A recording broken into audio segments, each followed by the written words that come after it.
আজকে আমরা আলোচনা করব রোজার মাসে আমাদের কেন বেশি পানি পিপাসা লাগে। আসসালামু আলাইকুম, আমি মেহেদি হাসান আছি আপনাদের সাথে।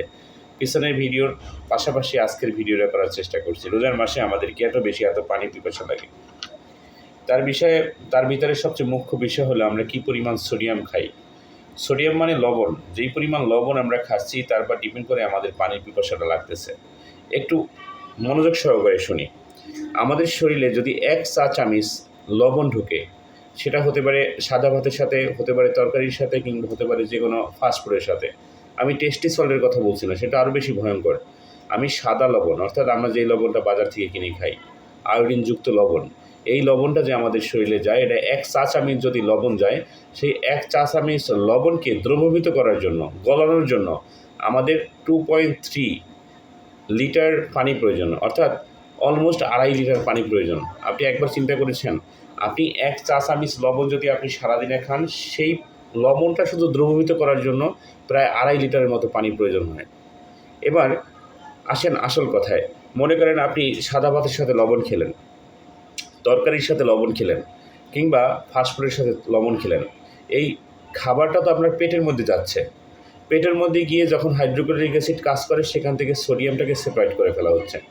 সোডিয়ামটা গিয়ে জমা হচ্ছে কিডনিতে, কিংবা শরীরের অন্যান্য রক্তের সাথে মিলে যাচ্ছে।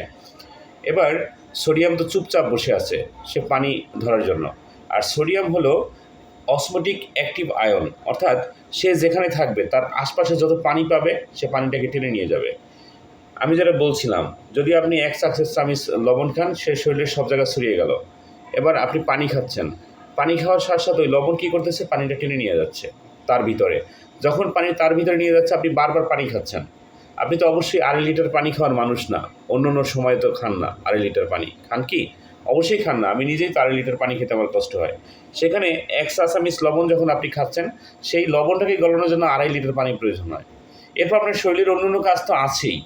অন্য অন্য কাজ আছে, আপনাকে খাদ্য হজম করতে হবে, আপনি এখান থেকে ওখান থেকে হাঁটতেছেন, আপনি কথা বলতেছেন, আপনি ঘামাচ্ছেন, সব দিক থেকে তো আপনার শরীরের থেকে পানি বেরোচ্ছে। তো ওই পানিগুলোও তো আপনাকে রিকভার করতে হবে।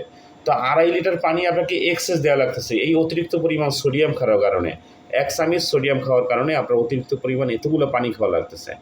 তো যদি রমজান মাসে আপনার সোডিয়ামটা অ্যাভয়েড করতে পারেন, তরকারিতে লবণ খাবেন না বললেই চলে, যতটুকু প্রয়োজন না। সাদা ভাতে লবণ একদম বন্ধ। আর আমি গতকালকে যেভাবে বলেছিলাম, খাবার পূর্বে পানি খাবেন, খাওয়ার 20 মিনিট পরে আবার পানি খাবেন। দেখবেন, আশা করি সারাদিনে আপনার যেই পরিমাণ পানির পিপাসা লাগে, এই পরিমাণ পানির পিপাসা লাগে না। মূল কথা হলো লবণটাকে অ্যাভয়েড করুন। লবণকে আপনি অ্যাভয়েড করলে কী কী সুযোগ সুবিধা আপনি পাবেন, আশা করি পরবর্তী ভিডিওতে আমি আপনাকে দিয়ে দেবো। আজকের ভিডিওটা দীর্ঘায়িত করব না। সবাই ভালো থাকবেন। আসসালামু আলাইকুম।